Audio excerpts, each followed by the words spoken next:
चर्चित के जन्मोत्सव पर यह कथा का आयोजन आपके माता पिता ने किया।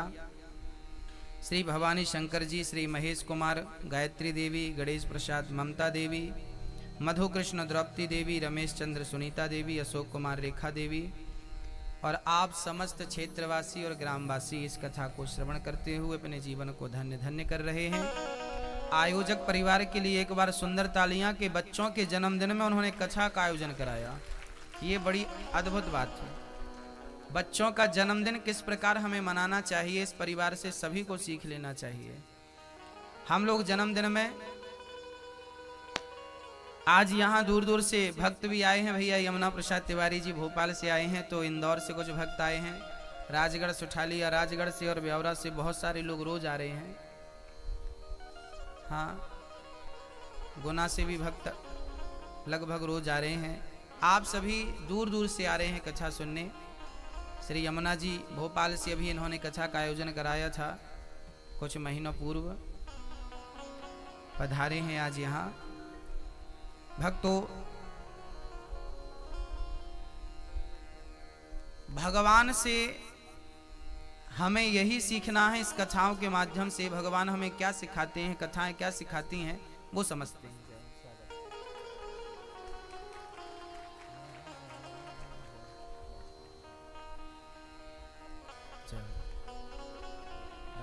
बोलिए भक्त वत्सल भगवान की। बच्चों का जन्मदिन हमें किस प्रकार मनाना चाहिए, ये हमें सीखना चाहिए। आजकल बच्चों के जन्मदिन में हम लोग केक ले आते हैं, काट करके मोमबत्ती बुझा करके और हैप्पी बर्थडे टू यू कह लेते हैं। समझदारी का विषय है, कॉमन सेंस है, तो आप समझेंगे। हमारा जो भारत है, हम लोग दीपक बुझाना नहीं जानते, हम लोग तो दीपक जलाना जानते हैं। हम लोग दीपक जलाते हैं, दीपक को कभी बुझाते नहीं हैं, और फूंक मार करके तो कभी नहीं बुझाते। बुझाना होता है दीपक को तो कपड़े से बुझाते हैं या हाथ से ऐसे बुझा देते हैं, पर मुंह से नहीं बुझाते, फूंक मार के नहीं बुझाते। सही है क्या? हमारे भारत में दीप जलाने की परंपरा रही है। ज्योत से ज्योत जलाते चलो, प्रेम की गंगा बहाते चलो।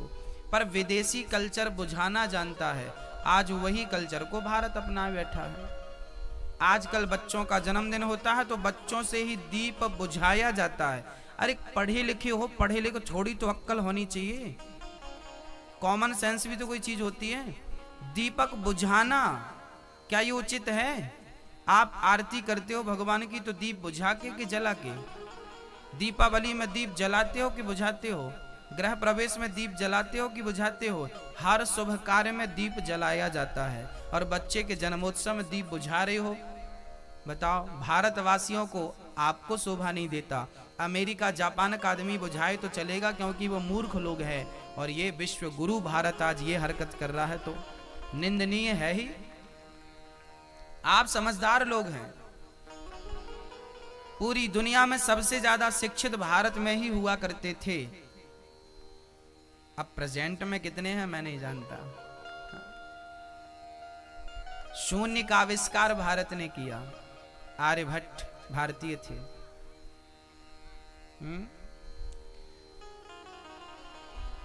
बड़ी बड़ी बातें हैं। आज आप लोग दीप बुझाते हैं, इसलिए संकल्प लीजिए कि हमें दीप जलाना है और बच्चों का जन्मदिन मनाइए। हमारे भारत में लड्डू बांटने की परंपरा रही है। लड्डू क्यों बांटा जाता है? क्योंकि लड्डू को आप जब बनते हुए देखेंगे तो इसमें एक संदेश छिपा होता है। लड्डू बहुत सारे दानों को मिलाकर एक लड्डू, जैसे तिल का लड्डू है। तिल का लड्डू कैसे बनता है? अभी तिल का लड्डू बनने का समय आ रहा है जनवरी में, मकर संक्रांति। हमारे यहाँ अनेक प्रकार के लड्डू बनते हैं, तिल के लड्डू, मोतीचूर के लड्डू, हाँ कितने लड्डू। मोदक, महाराष्ट्र का लड्डू अलग होता है तो गुजरात का लड्डू अलग प्रकार से बनाते हैं। हर प्रांत में अलग अलग लड्डू। क्यों, कैसे? कहते हैं एक दाने को दूसरे दाने से जोड़ देना ही लड्डू है। अर्थात लड्डू बांटने का, लड्डू खाने का अर्थ ये था कि जैसे लड्डू एक से दूसरे दाने से जुड़ा है, एक दाना दूसरे से, दूसरा दाना तीसरे से, ऐसे ही लड्डू के बहुत सारे दाने संगठित रहते हैं। ऐसे हमें भी अपने घर परिवार में, समाज में संगठित रहना चाहिए लड्डू की तरह। जैसे लड्डू का हर दाना संगठित होता है, ऐसे ही हमें लड्डू की तरह संगठित होना चाहिए। और केवल संगठित नहीं, लड्डू मीठा भी होता है। हमारे रिश्तों में लड्डू की तरह मिठास भी होनी चाहिए। ये लड्डू खाने के पीछे का संदेश था। इसलिए लड्डू खाने की परंपरा भारत में रही है। भगवान भी मक्खन का गोला खाते थे। गणेश जी को भी लड्डू पसंद है। ये लड्डू है। लड्डू खाइए प्रेम पूर्वक, लड्डू बांटिए। बचपन से माँ बाप बच्चे को पहले माला पकड़ाया करते थे। बेटा बोलो राम, बोलो राम, बोलो राम।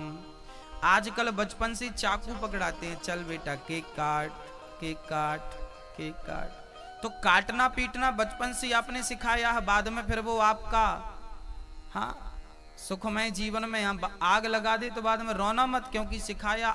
चाकू चलाना किसने सिखाया? बच्चों को चाकू चलाना किसने सिखाया? पकड़ाया किसने? मम्मी ने। मेरा मम्मी तुम्हारा कलेजा काटेगा तो रोना मत। तुम्हारे गर्दन पर चाकू चलाए, सीने में चलाए तो रोना मत। सिखाया भी तुम नहीं है। जैसे संस्कार दोगे वैसा ही चरित्र बनेगा बच्चों का। हमारा भारत किस प्रकार की सोच रखता है, उस सोच पर गौर करिए। हमारे यहां जब किसी बच्चे का जन्मदिन होता है ना, तो हम लोग क्या करते हैं? बोले सत्यनारायण भगवान की कथा सुनते थे। उससे क्या होता है? घर पे भगवान का नाम होगा, कीर्तन होगी, इसी बहाने कन्याओं का, ब्राह्मणों का आगमन होगा। वो लोग अन्न खाएंगे तो अन्न भी शुद्ध होगा, कीर्तन होगा तो वातावरण भी शुद्ध होगा। पंडित जी छोटा सा हवन कराएंगे तो घर का वातावरण शुद्ध हो जाएगा। भगवान का और विप्र देवताओं का बच्चों को आशीर्वाद मिल जाएगा, बच्चे दीर्घजीवी बन जाएंगे। यही जन्मदिन था। जन्मदिन में बच्चों को ले जाओ गरीबों के बीच में। ठंडी आ गई है, गरीब बच्चों को स्वेटर बांटो, गरम कपड़े बांटो, बच्चों को जूते चप्पल बांटो, छोटे छोटे गरीब बच्चों को। आपके आसपास जो गरीब लोग हैं उनके पास जाओ, उनसे पूछो भाई आपको क्या असुविधा है। किसी का घर चू रहा है, अर्थात बारिश का पानी घर के भीतर आ रहा है, टप टप टप टप पानी टपक रहा है, और आज आपके बच्चे का जन्मदिन है, तो आपको उसके घर जाना चाहिए और बोलना चाहिए कि भाई आपका घर टू रहा है, चू रहा है, क्या हम आपको मदद कर दें क्या? अरे लोहे की चादर ही दिलवा दो उसको, चद्दर दिलवा दो, छत पे डाल लेगा बेचारा, उसके घर पानी आना बंद हो जाएगा। आप जिस प्रकार की हेल्प कर सकें अपने आसपास के लोगों को, उस प्रकार की हेल्प करना चाहिए, मदद करना चाहिए। यही मानवता है ना? और हम लोग तो हजारों रुपए बच्चे के जन्मदिन में उड़ा देते हैं, और बाजू का घर छत टपक रही है, कोई फिक्र नहीं। भाई इंसान वो नहीं है जो केवल अपना देखे। अपना पेट पशु पक्षी भी भर लेते हैं भक्तों, पर सभी में बांट कर खाए उसे इंसान कहते हैं। इंसान केवल अपने नहीं देखता, अपने नहीं सोचता, वो अड़ोसी पड़ोसियों की घर जाता है। हम लोग कौन से लोग हैं? हम लोग बोला करते हैं विश्व का कल्याण हो। हम कौन लोग हैं? हम विश्व की चिंता करने वाले लोग हैं। ये सुठालिया क्या है? ये सुठालिया गांव नहीं है। ये सुठालिया में जितने लोग हैं और जितने घर हैं, ये पूरा सुठालिया गांव की तरह ना रहे, एक परिवार की तरह रहे। वसुधैव कुटुंबकम। गांव का हर सदस्य हमारा परिवार है, चाहे वो अमीर हो, गरीब हो, ब्राह्मण हो, क्षत्रिय हो, वैश्य हो, शूद्र हो। गांव का हर सदस्य हमारा एक परिवार है। पूरा मध्य प्रदेश हमारा एक परिवार है, पूरा भारत हमारा परिवार है। और भारत नहीं, हम लोग जयकारा लगाते हैं विश्व का कल्याण हो। हम विश्व की चर्चा करते हैं, हम विश्व के कल्याण का सोचते हैं। वसुधैव कुटुंबकम शास्त्र हमें संदेश देते हैं कि ये पूरा विश्व तुम्हारा परिवार है। चाइना पूरी दुनिया को व्यापार की दृष्टि से देखता है, अमेरिका पूरी दुनिया को व्यापार की दृष्टि से देखता है, लेकिन भारत पूरी दुनिया को परिवार की दृष्टि से देखता है। ये भारत का दृष्टिकोण है, ये भारत की थिंकिंग है, ये भारत की सोच है। हम सबसे अच्छी सोच वाले लोग हैं, हम सबसे बेहतर सोचने वाले लोग हैं, हम सबका भला चाहते हैं, आपका भी भला हो, आपका भी भला हो। हम अपने दुश्मन का भी भला ही चाहते हैं। जब पानी बरसता है ना, तो जिसके घर पे पानी टपकता है ना, वो भी कहता है कि भगवान भले मेरे घर पानी टपक रहा हो, पर अच्छा मानसून आए, अच्छा पानी बरसे, ताकि किसानों की फसल अच्छी हो। जिसका घर टपकता है वो भी अच्छे मानसून की कामना करता है। हमारा भारत, हमारे लोग केवल अपनी चिंता नहीं, विश्व की चिंता में ही चिंतित रहते हैं। ये भारत की सोच है। ऐसी सोच हमें रखनी चाहिए। और जन्मदिन किस तरीके से मनाएं आप समझ गए होंगे। कल भगवान श्री कृष्ण ने गोवर्धन उठाया था। सारे ब्रजवासी कहवे लगे, लाला तू तो भगवान है, दारी को इतनो बड़ो पहाड़ कोई साधारण मनुष्य उठाए सके का? तू तो भगवान है। कन्हैया बोले, लाला मैं भगवान ना है, मैं भगवान नहीं हूं। तो कौन हो? फिर पहाड़ कैसे उठाया? तब भगवान ने कहा कि कछु माखन को बल बढ़्यो, कछु गोपन करी सहाय। श्री राधा की कृपा भई, मैंने गिरिवर लियो उठा। भगवान कृष्ण कहते हैं कि गोवर्धन हमने नहीं उठाया, तो राधा रानी की कृपा हुई, हमने गोवर्धन उठा लिया। कछु माखन को बल बढ़्यो, कछु गोपन करी सहाय। और राधा रानी की कृपा हुई, हमने गोवर्धन उठा लिया। तो वृंदावन में जो सरकार है ना, वो राधा रानी की सरकार है। वहां किसकी चलती है? राधा रानी की। जो राधा नाम न हो तो मैया हो गई फोन से बात। हाँ, अब कर लो कथा से बात, कर लो कर लो। घर परिवार नहीं छूटेगा, कथा में भी 3 घंटे को भी नहीं छूटेगा।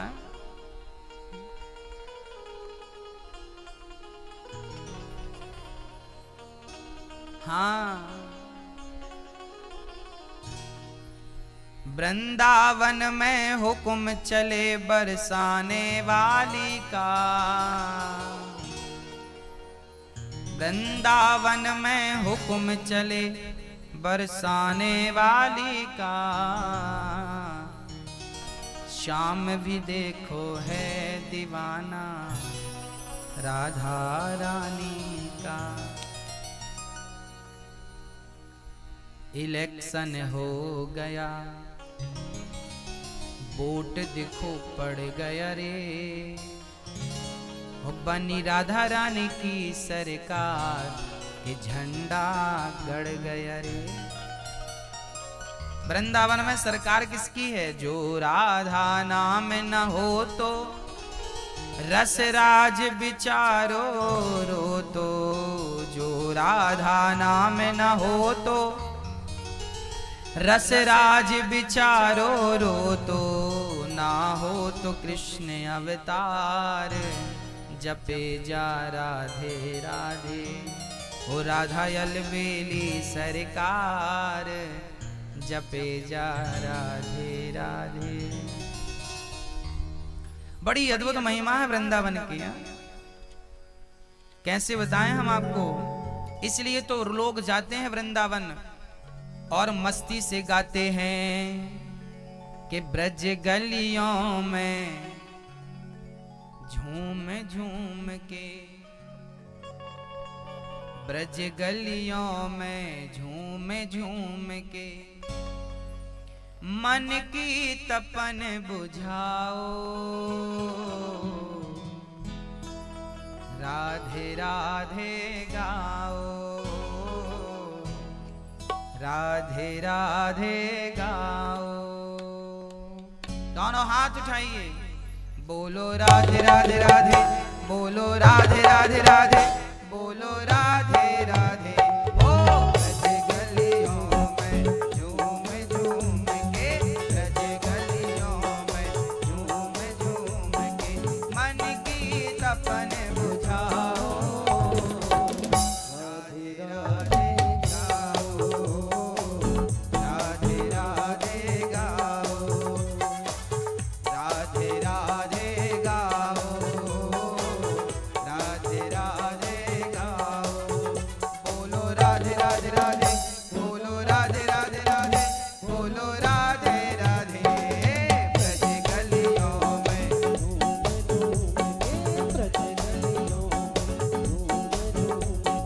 मन की तपन बुझाओ, राधे राधे गाओ, राधे राधे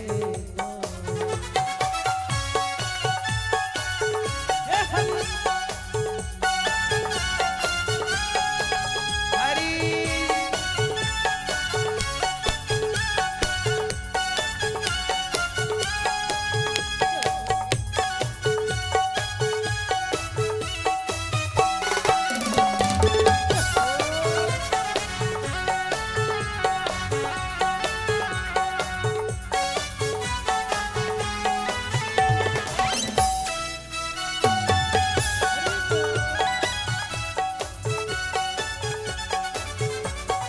कभी कन्हैया यमुना किनारे गाय चराते मिलेंगे, जितनी तमन्ना दिल में भरी है एक एक उनसे कहेंगे।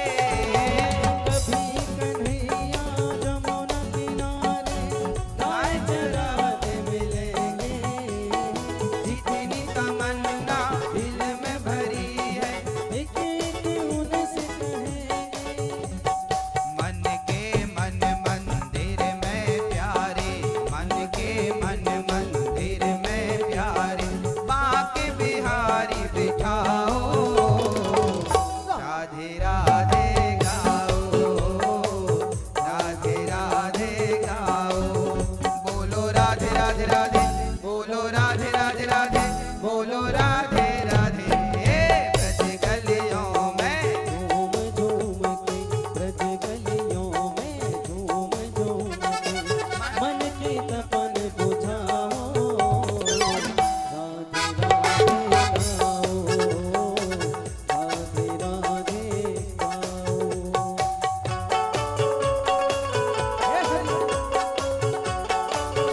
हरि।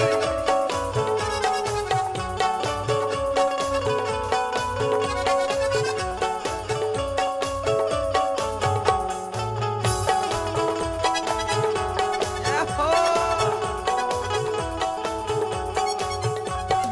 मोर पपीहा कोयल मैना यही राग दोहराते, कदम डाल पर बैठे यहाँ सब राधे राधे गाते।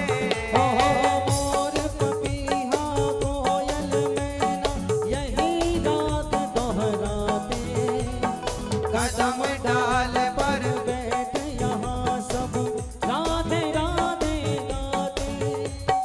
कृपा करो श्री राधे अपना, कृपा करो श्री राधे अपना, दर्शन हमको कराओ, राधे राधे गाओ, राधे राधे गाओ, बोलो राधे राधे राधे, बोलो राधे राधे राधे, बोलो राधे राधे। ब्रज गलियों में झूम झूम के, ब्रज गलियों में झूम झूम के, मन की तपन बुझाओ, राधे राधे गाओ, राधे राधे गाओ, राधे राधे गाओ, राधे राधे गाओ, बोलो राधे राधे राधे, बोलो राधे राधे राधे, बोलो राधे राधे। ब्रज गलियों में झूम झूम के, ब्रज गलियों में झूम झूम के, मन की तपन बुझाओ,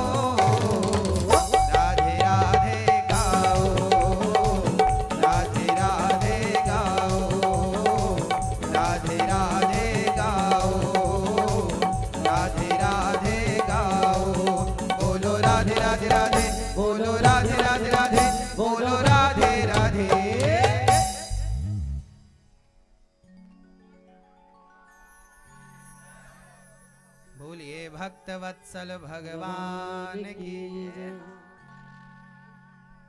प्रिय भक्तों, भगवान श्री कृष्ण गोवर्धन को धारण करते हैं। गोवर्धन लीला बड़ी अद्भुत लीला है। भगवान ने गोवर्धन गाय का वर्धन किया, गौ की रक्षा का संकल्प दिलाया। हमें भी गौ की सेवा करनी ही चाहिए। गौ माता जहां होती है ना, वहां गोविंद जरूर होते हैं। इसलिए गौ की सेवा निश्चित करनी चाहिए। अपनी गौ माता से प्रेम करना चाहिए। एक सज्जन ने हमसे कहा, कुछ दिन पहले सुप्रीम कोर्ट के एक रिटायर जज ने एक बयान दिया था। उन्होंने कहा था कि गाय मां कैसे हो सकती है। गाय तो एक पशु है और पशु किसी इंसान की मां कैसे हो सकती है। ऐसा हाई कोर्ट, सुप्रीम कोर्ट के रिटायर्ड जज का बयान था, उनकी दलीलें थी। उन्होंने कहा था कि गाय पशु है, वो इंसान की मां कैसे हो सकती है। ये लोग चिल्लाते रहते हैं गौ माता गौ माता गौ माता। गाय पशु है, मनुष्य की मां कैसे हो सकती है, ये उनके। अब शायद वो सुन रहे हैं कि नहीं मुझे तो नहीं पता, पर सुन रहे हो तो अच्छी बात है। हम उनको उनकी प्रश्न का उत्तर दे दें। स्वामी विवेकानंद जी से पूछा गया था विदेश में कि आपके भारत में किस जानवर का दूध सबसे अच्छा होता। तो स्वामी विवेकानंद जी ने कहा था कि भैंस का दूध सबसे बेस्ट होता है। विदेशी लोगों ने कहा कि आपके यहां तो गाय का दूध अच्छा माना जाता है, आप भैंस का बोल रहे हैं। तो स्वामी विवेकानंद जी ने कहा था कि आपने पूछा है किस जानवर का दूध अच्छा है, तो भैंस जानवर है, गाय जानवर नहीं है। गाय हम सब की मां है, वो जानवर के रूप में है हम सब की मां। अब वो मां है, ये कैसे सिद्ध होगा, आइए समझते हैं। देखिए, हम भारतीय लोग आस्थावान लोग हैं। हम लोग पीपल की भी पूजा करते हैं क्योंकि उसमें सारे देवी देवताओं का वास होता है। अच्छा, आपकी मम्मी, आपकी दादी, आपकी नानी पीपल की पूजा करती थी कि नहीं?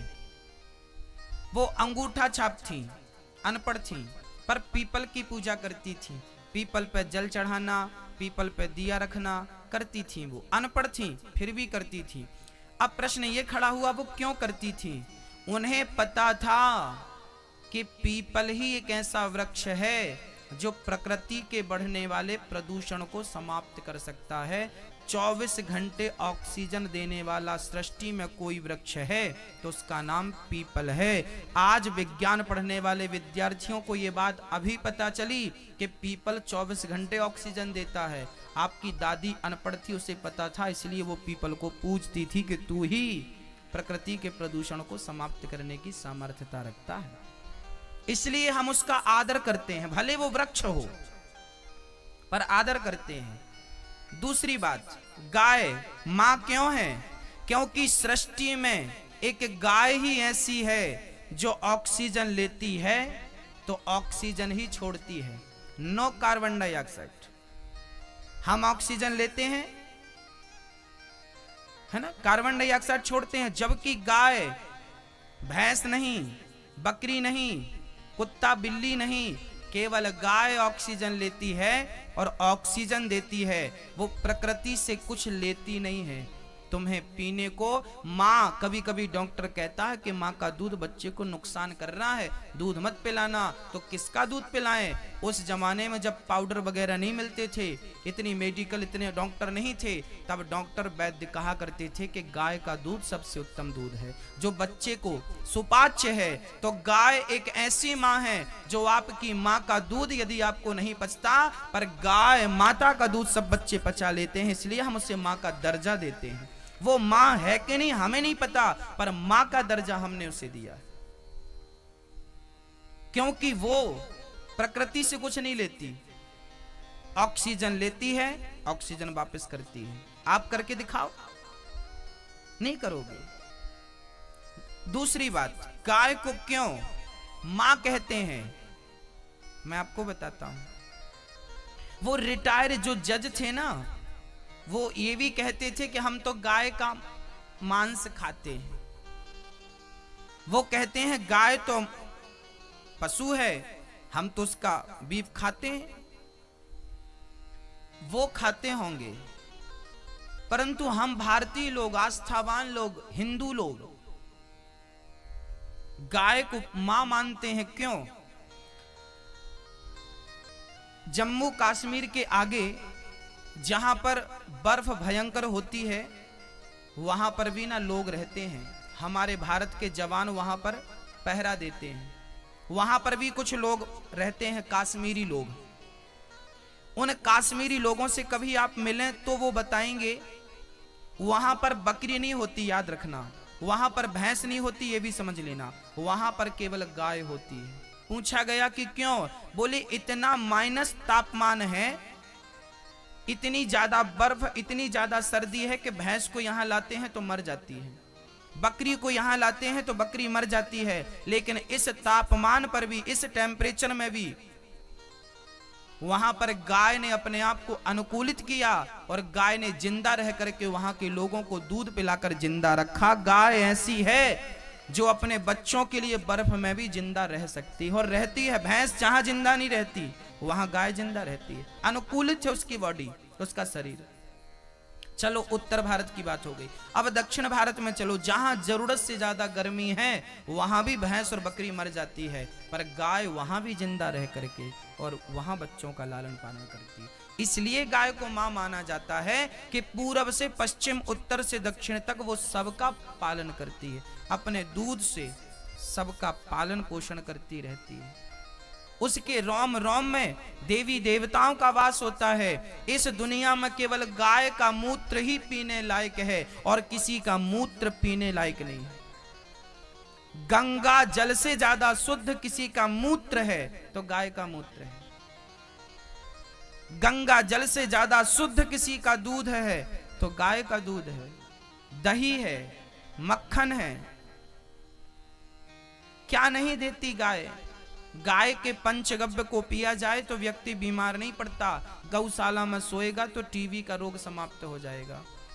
गाय का मूत्र पीने से और हल्दी खाने से कैंसर की दुनिया में कोई दवाई नहीं है। किसी को कैंसर हो गया हो तो बछिया का मूत्र पिलाइए और उसे 1 चम्मच हल्दी खिलाइए सुबह शाम। कैंसर जैसी बीमारी को ठीक करने की ताकत गौमूत्र में है। ऐसा मैं नहीं कहता, ऐसे बड़े बड़े वैज्ञानिक रिसर्च कर रहे हैं गाय के मूत्र पर, बड़े बड़े शोध चल रहे हैं गाय के मूत्र पर। इसलिए उसे भगवान कहा, इसलिए उसे मां कहा जाता है। फिर भी किसी को गाय पर डाउट हो तो फिर हम क्या कहें। हाँ, हम लोग पीपल की पूजा करते हैं, आंवले की पूजा करते हैं, गंगा नदी की पूजा करते हैं। गंगा नदी को हम मां मानते हैं, समुद्र को हम भगवान देवता मानते हैं। हम भारतीय लोग जो है ना, हम प्रकृति के पुजारी हैं। हम प्रकृति की पूजा करते हैं। हम लोग पेड़ पौधों की पूजा, तुलसी की पूजा करते नहीं। तुलसी भी तो एक वृक्ष है छोटा सा। हम लोग वृक्षों की पूजा करते हैं। हम नदियों की पूजा करते हैं। हम समुद्र की पूजा करते हैं। हम गाय की पूजा करते हैं। भक्तों, हम प्रकृति को ही भगवान मानने वाले लोग हैं। हम प्रकृति में ही ईश्वर का दर्शन करने वाले लोग हैं। हम भारतीय लोग, हम हिंदू लोग, सनातन धर्मी लोग। भगवान ने गोवर्धन को धारण किया, गाय की सेवा का संकल्प लिया। इंद्र को अहंकार हो गया, मैं ब्रजमंडल डुबा दूंगा। भगवान ने गोवर्धन उठाया, इंद्र चरणों में गिर पड़े, प्रभु क्षमा कर दो, अपराध हो गया, हमने आपको पहचाना नहीं। भगवान ने कहा कोई बात नहीं, आपके कारण हमारे ब्रजवासियों का हमसे दर्शन भेंट हो गई, मिलना जुलना, अब तुम जाओ। इंद्र चले गए। एक दिन भगवान श्री कृष्ण के पिता श्री नंद बाबा को वरुण देवता चुरा कर ले गए। वरुण देवता चुरा कर ले गए। वरुण देवता आपने हरण कर लिया। अब ब्रजवासी घबराए, भगवान वरुण लोक पहुंचे, बाबा को लेकर आए। अब बाबा ने सबन से कहो कि भैया मारो कन्हैया तो भगवान है, वरुण देवता भी आपको दंडवत करें। ब्रजवासी बोले च्योरे लाला तू सच्ची बताइयो, तू भगवान है का? कन्हैया बोले दारी के मैं भगवान होंगो तो बोल का करेगो? ब्रजवासी बोले लाला करेंगे का, बस तेरी आरती उतारेंगे, बस एक बार तेरे बैकुंठ को दर्शन करनो, एक बार दिखाई दे, मोको कुछ होना चाहिए लाला। अच्छा बैकुंठ देखनो चाहे? हाँ। सारे ब्रजवासियों को भगवान ने कहा तो ब्रह्म कुंड में लगाओ गोता, तुम सबन को दर्शन है वेगो। अब सारे ब्रजवासी ब्रह्म कुंड वृंदावन में सोने का खंबा जहां है रंगनाथ जी के मंदिर के पास, वहां पर ही कुंड है ब्रह्म कुंड। उस कुंड पर ब्रजवासियों ने गोता लगाया, सबकी सब बैकुंठ चले गए। पर बैकुंठ को दर्शन करके ब्रजवासी बोले लाला तेरे बैकुंठ में तो तेरो दर्शन ही ना होए, और भगवान क्षीर सागर पर शेष नांग भगवान के ऊपर बैठे हैं और दूर से ही दर्शन होए। ब्रजवासी बोले लाला तेरे बैकुंठ में तेरो दर्शन दूर से होए, और तेरे वृंदावन में तो हम तेरे संग कबड्डी खेलें, तेरे कंधे पे बैठ जाएं, तेरी पीठ में चढ़ जावें, तेरे बैकुंठ से भलो तो मोको वृंदावन लगे लाला, मोको तेरो बैकुंठ ना चाहिए, तेरे वृंदावन तेरे बैकुंठ से करोड़ों गुना अच्छो है। सारे ब्रजवासियों को भगवान ने पुनः वृंदावन बुला लिया। वृंदावन की महिमा बैकुंठ से भी अधिक है भक्तों, इसलिए जीवन में वृंदावन से बिहारी जी के चरणों से जुड़े रहिएगा, राधा नाम से जुड़े रहिएगा, गोविंद नाम से जुड़े रहिएगा। यही मानव जीवन की सार्थकता है, यही सफलता है। हाँ, सारे ब्रजवासी वृंदावन आए। आज शरद पूर्णिमा की रात्रि आ गई। शरद पूर्णिमा की रात्रि को चारों तरफ चंद्रमा का सुंदर सा प्रकाश था, यमुना का जल कल कल कल कल करके बह रहा था, पुष्पों पर भौरे गुंजार कर रहे थे। तभी भगवान ने अपने अधरों पर बंसी रखी और बंसी की जोत तान फूकी कि गजब के बांसुरी बजती है, वृंदावन बसैया की, करूं तारीफ मुरली की या मुरली के बजैया की। सारी गोपियां आज अपना अपना काम भूलकर ज्यों बंसी बजी, भगवान पिता रात्रि शरदोत्फुल्ल मल्लिका, वीक्षरन्तुं मनश्चक्रे योग मायामुपाश्रितः।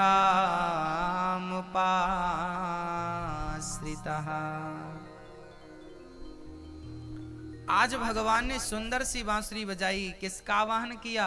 आज भगवान का मन हुआ कि रोज गोपियां मुझे याद करती हैं, क्यों ना आज इन्हें याद किया जाए। तो जो गोपियां भगवान को नित्य याद करती थीं, आज भगवान का मन हुआ कि इन्हें याद करना चाहिए। तो भगवान ने अधरों पे बंसी रखी और गोपियों का नाम ले लेकर के पुकारा। जब भक्ति सच्ची होती है ना मेरी माँ, तो कभी ना कभी भगवान हमें पुकारता जरूर है। वो कब पुकारेंगे, वो दिन कौन सा होगा, वो दिन तो मुझे नहीं पता, पर यदि आप भगवान से सच्चा प्रेम करते हैं तो उनकी वाणी पे आपका नाम एक बार जरूर आएगा, वो आपको जरूर याद करेंगे। और गोपियों को भगवान ने पुकारा, राधा राधा, ललिता ललिता, विशाखा, चित्रा, इंदुलेखा, चंपकलता, रंग देवी, तुंग विद्या, सुदेवी। पुकारा, अष्ट सखियों को भगवान ने नाम ले लेकर पुकारा। सारी सखियां उस वक्त अपने काम पर बिजी थीं, तो कोई गाय दोह रही थी, दोहंतो भी अयुः काश्चित दोहम हित्वा समुत्सुकाः। एक सखी गाय दोह रही थी, एक काजल लगा रही थी आंखों पर, एक कंडे थाप रही थी, कंडे एक घर के आंगन को गोबर से लीप रही थी। सारी गोपियां संध्या के टाइम अपने अपने कामों पर बिजी थीं, पर ज्यों ही बंसी सुनाई पड़ी उन कामों को वहीं पर स्थगित किया और वैसे दौड़ पड़ी कृष्ण से मिलने। आज गोपियां अपना देहाभिमान जो था वो समाप्त हो गया। जो मैं था, मैं कौन हूं? मैं अनिरुद्धाचार्य हूं। जब तक मुझे ये याद रहेगा कि मैं अनिरुद्धाचार्य हूं, तब तक मुझे ज्ञान है कि मैं कौन हूं। जब तक आपको आपका ज्ञान रहेगा तब तक आपको मेरे कन्हैया का ज्ञान नहीं होगा, और जिस दिन उस कन्हैया का ज्ञान हो जाएगा तो अपना भान ही नहीं रहेगा कि मैं कौन हूं। जब वो था, जब मैं था तब हरि नहीं, अब हरि है मैं नाय, और प्रेम गली अति सा करी जाम दो ना समाये। ये प्रेम की जो गली है ना मेरी माँ, ये बहुत संकीर्ण है, यहाँ एक ही रहेगा, दो नहीं रहेंगे। या तो आप रहेंगे, जब तक आपको आपका ज्ञान है तब तक मेरे कृष्ण का ज्ञान संभव नहीं है, और जिस दिन उस कन्हैया का ज्ञान हो जाएगा ना तो अपना पता भूल जाओगी, भूल जाओगे आपके मैं कौन हूं।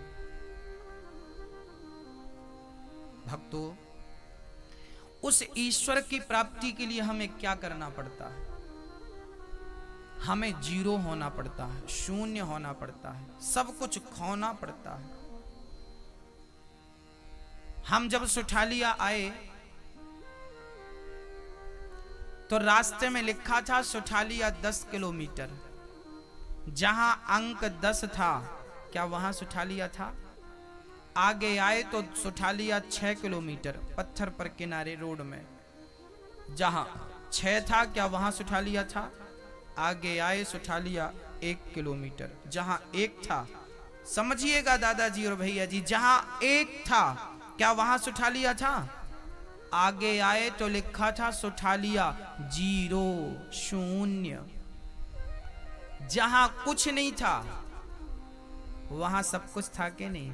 जब तक आपके भीतर कुछ रहेगा, अहंकार, क्रोध, लोभ, मोह, यद इनमें से कुछ एक भी रहा तो आप मंजिल तक नहीं पहुंचेंगे, और जिस दिन आप शून्य हो जाएंगे उस दिन मंजिल आपके हाथ लग जाई।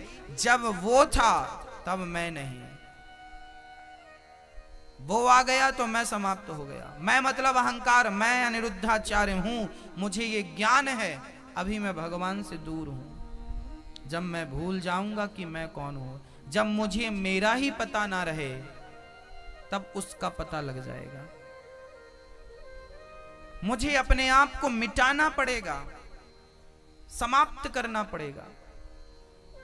जैसे मिश्री को गिलास पर डालो, पानी पर डालो, तो मिश्री जब तक घुल नहीं जाती तब तक पानी मीठा नहीं होता, और जब मिश्री घुल जाती है ना तो मिश्री खुद क्या बन जाती है? पानी बन जाती है कि नहीं? फिर दिखती है कि मिश्री है? फिर दिखती नहीं है। हाँ, एहसास होगा। आप उस पानी को पिएंगे तो मीठा लगेगा, पिएंगे तो मिठास का अनुभव होगा, पर देखने से पता नहीं लगेगा कि मिश्री है। जैसे मिश्री पानी में घुलकर एक हो जाती है, ऐसे भक्त भगवान से मिलकर जब एक हो जाए, वही है परमात्मा का मिलन, वही है ईश्वर की प्राप्ति, वही है आखिरी सीढ़ी। और वहां तक पहुंचने के लिए हम लोग कथा, भागवत, कीर्तन, यज्ञ, जप, तप, व्रत, नियम, अनुष्ठान सब करते हैं। केवल उस स्थिति को पाने के लिए हम लोग ये सब करते हैं। कथाएं क्यों सुनते हैं? बोले उस स्थिति को पाने के लिए, भगवान की उस स्थिति तक पहुंचने के लिए कथा साधन है, कीर्तन साधन है, यज्ञ, भजन, जप, तप सब साधन है वहां तक पहुंचने के लिए। और वहां पहुंच गए तो ये सब छूट जाएगा। मेरी माँ, याद रखना भक्तों, आप कहते हैं कि मेरे से परिवार नहीं छूटता, मेरे से पत्नी नहीं छूटती, पुत्र नहीं छूटता, जमीन जायदाद, धन दौलत नहीं छूटती। याद रखना, जिस दिन मन भगवान में लग जाएगा ना, ये दौलत, ये दुनिया, ये परिवार, ये शोहरत छोड़नी नहीं पड़ती, सब अपने आप छूट जाता है। कैसे छूट जाता है? बोले फल कच्चा होता है, आम जब तक कच्चा होता है ना मेरी माँ, तो वो डाली को पकड़ के रखता है, और जब वो आम पक जाओगे, जगत से मन तब हट जाएगा जब जगन्नाथ में मन लग जाएगा। जगन्नाथ में मन लगा तो जगत से मन हटा। मन को हटाना है तो मन को गोविंद के चरणों में लगाना पड़ेगा। हाँ, हमें शून्य होना पड़ेगा, जीरो होना पड़ेगा। मिटा दो अपने अहंकार को। हाँ भक्तों, एक गुरुजी भागवत कर रहे थे, तो भागवतों में ना तोता रख दिया जाता है, जैसे ये तोता रखा है। एक बार गुरुजी कथा सुना रहे थे तो तोता ने बड़ी ध्यान से कथा सुनी। गुरुजी कह रहे थे कि भगवान का नाम लोगे तो मुक्त हो जाओगे, भगवान का नाम जपोगे तो मुक्त हो जाओगे। तोता बोला, गुरुजी आपकी बात गलत है, मैं पिंजरे में पड़ा पड़ा रोज राम राम बोलता हूं, मैं तो मुक्त नहीं हुआ, मुझे तो पिंजरे पे डाला मालिक ने।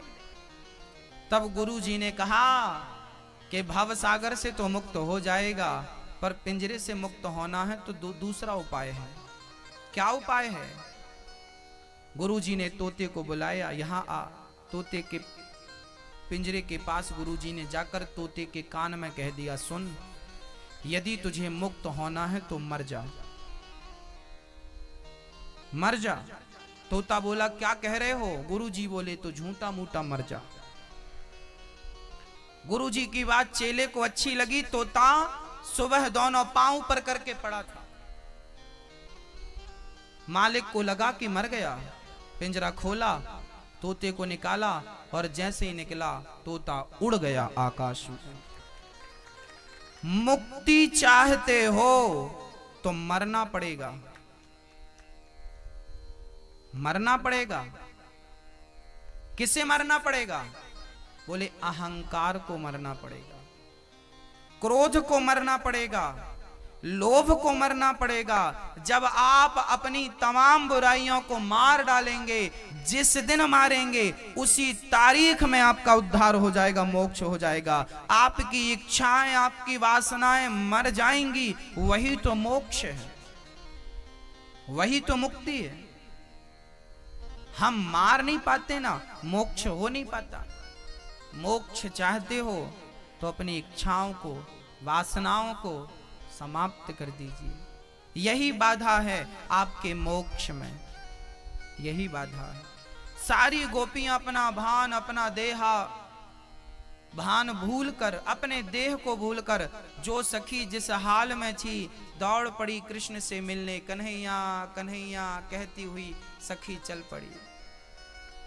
कृष्ण कृष्ण कहती हुई सारी सखियां दौड़ पड़ी भगवान की तरफ। एक सखी गाय दोह रही थी, दूध वहीं था और दौड़ पड़ी कृष्ण से मिलने। एक सखी आंखों में काजल लगा रही थी, एक आंख में लगा दूसरी में लगा नहीं, वैसे ही चल पड़ी। एक श्रृंगार कर रही थी तो नाक का कान में लगा लिया, कान का नाक में पहन लिया, पांव की पायल गले पे लटका ली, चल पड़ी।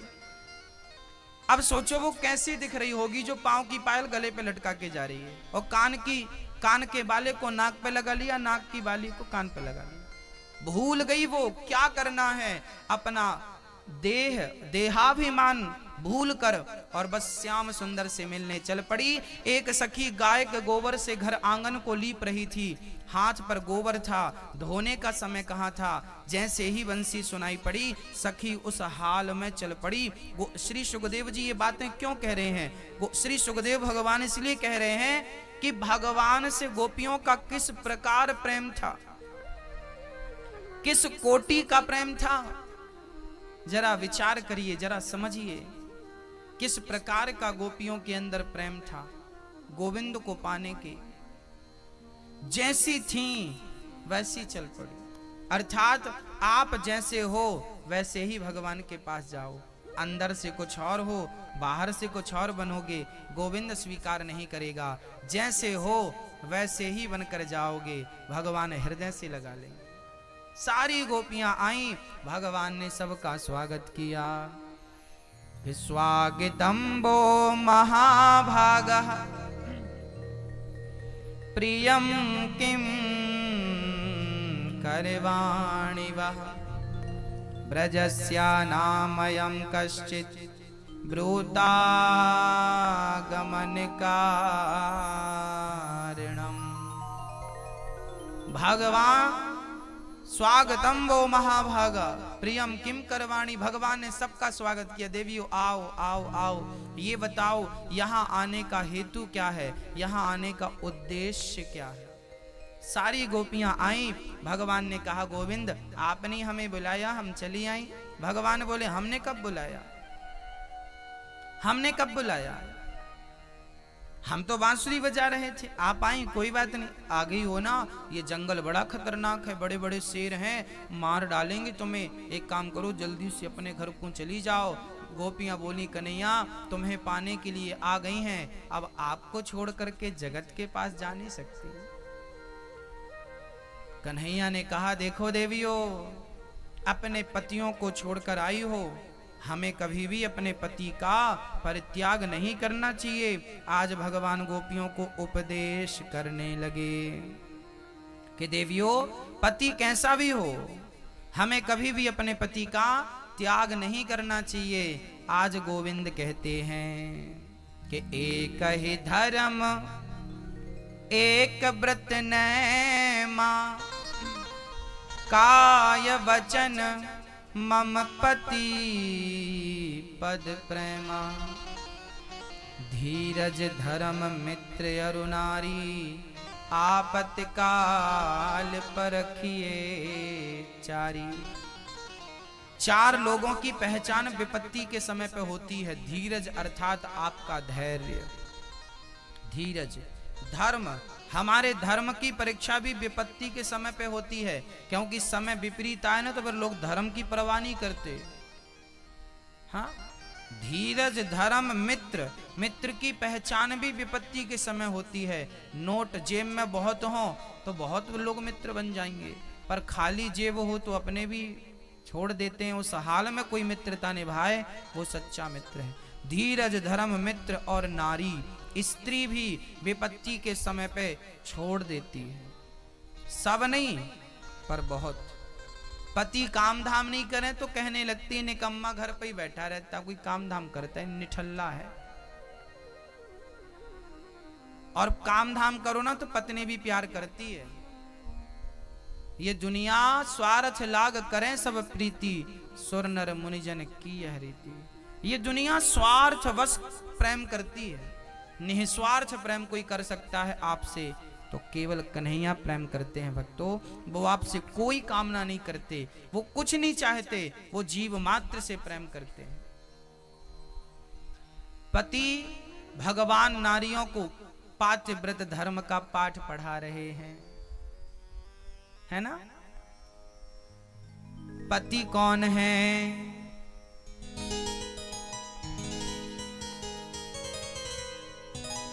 मैया जी ध्यान से सुनिएगा। हो बिन परमेश्वर सूना मंदिर, बिंदिया बिना लीलार सूना, पति बिना संसार। मंदिर कितना भी बड़ा हो, उस मंदिर में मूर्ति ना हो तो मंदिर मूर्ति के बिना सूना है। नारी कितनी भी सुंदर हो, उसके मस्तक पे बिंदिया ना हो तो बिंदिया के बिना मस्तक सूना है। जीवन में कितना भी सुख सम्मान हो पर पति ना हो तो पति के बिना जिंदगी अधूरी है, सूनी है। कि बिन परमेश्वर सूना मंदिर, बिंदिया बिना लीलार सूना, पति बिना संसार।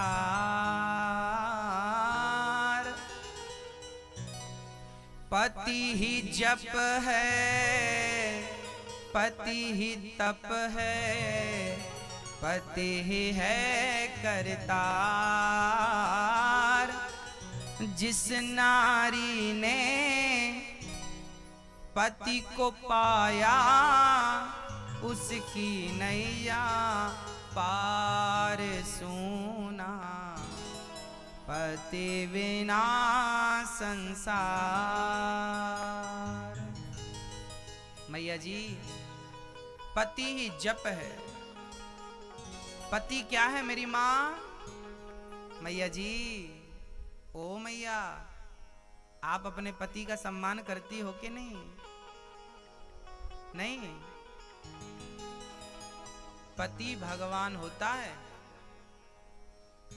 हमारे भारत में हमारे भारत में पत्थर में भगवान को देखने की परंपरा नहीं रही है। हमारे भारत में तो इंसानों में भगवान को देखने की परंपरा रही है। नारी अपने पति को भगवान की दृष्टि से देखे, पुत्र अपने पिता को भगवान की दृष्टि से देखे। लो हो गया भजन, मिल गए भगवान। पति ही जप है, पति ही तप है, पति ही है करता। पति से ही पत इस तन की है, पति बिन विपति हजार सूना, पति बिना संसार। अब समझिएगा, एक पतिव्रत रहे जगत में, सब व्रत हैं बेकार हो। बिन पतिव्रत के नारी का तो जीवन है बेकार सूना, पति बिना संसार। पति ही ब्रह्मा, पति ही विष्णु, पति नरवदाधार हो। जिस नारी ने पति को पाया, उसकी नैया पार सूना, पति बिना संसार। मैया जी, पति को भगवान कहा जाता है। हाँ, कहते हैं किस्मत वाली नारियां होती हैं जिनके मांग में सिंदूर होता है। बड़ी सौभाग्यवती वो नारियां होती हैं जिनके अर्थी पर भी मांग में सिंदूर होता है। हाँ, वो परम सौभाग्यवती नारी होती है जिसकी चिता को उसका पति आग लगाता है। हाँ, पतिव्रता नारी है वो। मेरी माँ, पति भगवान होता है। यदि पत्थर में हम भगवान को देख सकते हैं तो पति में क्यों नहीं। अच्छा, पतिव्रता नारी के लक्षण क्या है? पतिव्रता नारियां कैसी होती हैं? जो नारी सदा अपने पति से प्रेम करे, पर पुरुष के बारे में स्वप्न में भी ना सोचे, ऐसी नारियों को पतिव्रता कहा जाता है। जो नारी पति के भोजन करने के बाद भोजन करती है, पति के सोने के बाद सोती है और पति के जागने के पहले जाग जाती है, ऐसी नारी को पतिव्रता नारी कहा करते हैं।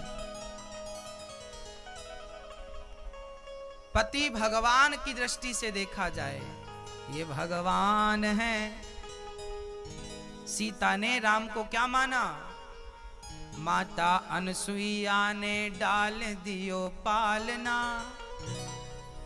झूल रहे तीनों देव बन करके लालना। हाँ, माता अनसुईया कि यहाँ ब्रह्मा विष्णु महेश आए थे परीक्षा लेने के लिए।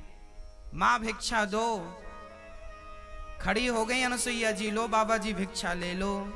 तीनों देवताओं ने कहा हम ऐसे नहीं लेंगे। तो कैसे लोगे? बोले आप अपने पूरे कपड़े उतार दो, निर्वस्त्र हो जाओ, तब हमें भिक्षा देना।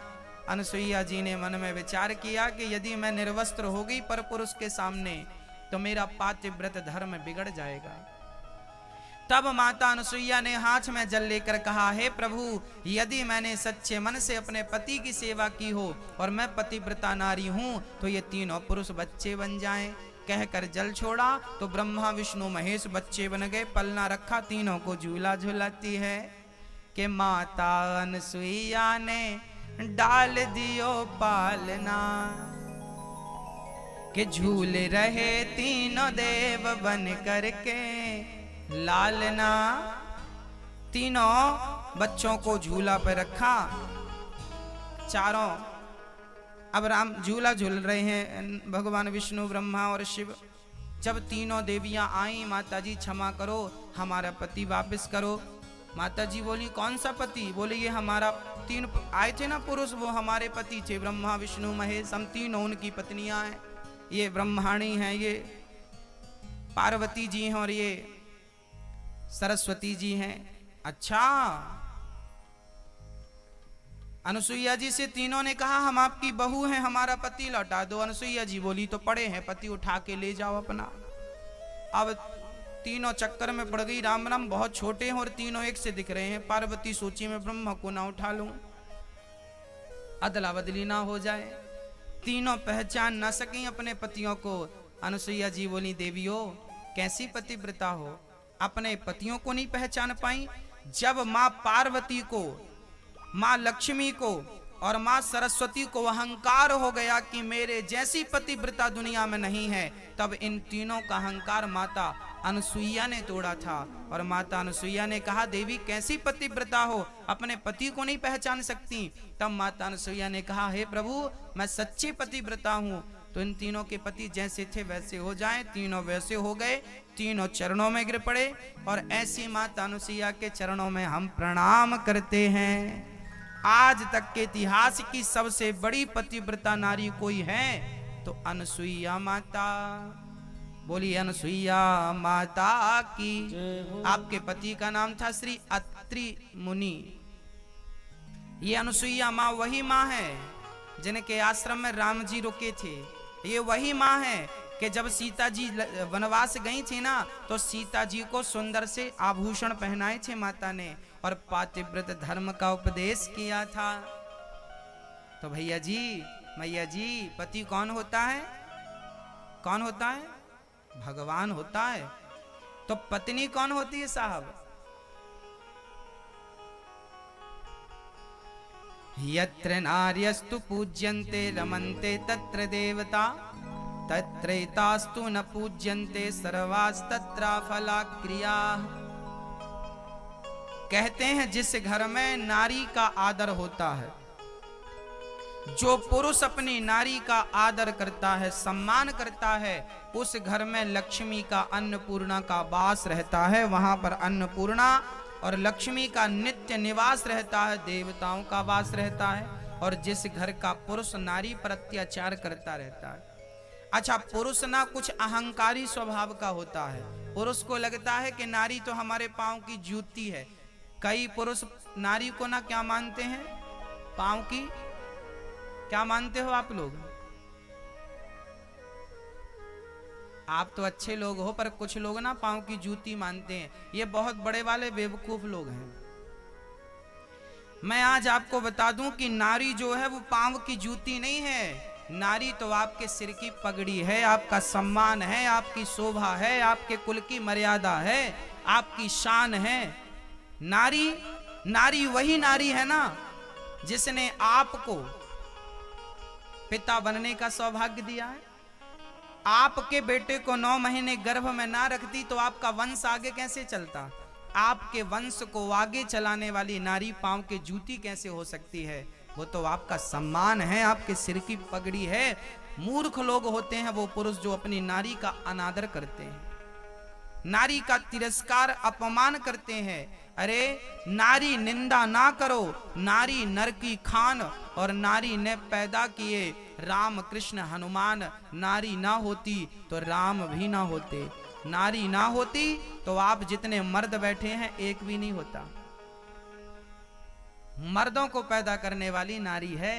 उस नारी को कह रहे हो कि तुम पांव की जूती हो? नारी तुम्हारी माँ भी तो है, तो क्या आपकी माँ के पांव की जूती है?